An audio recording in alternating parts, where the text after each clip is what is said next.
Сонда махаббат қандай болады?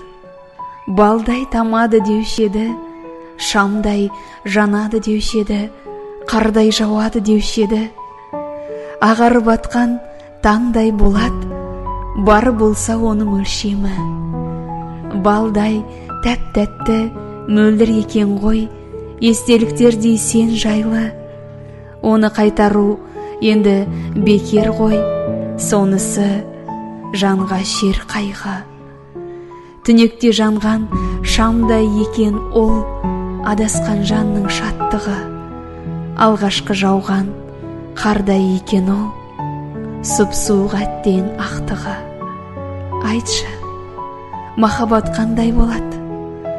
Таңдай бола ма өлшемі? Құмарым неге қанбай қалады? Қанша сүйсем де мен сені.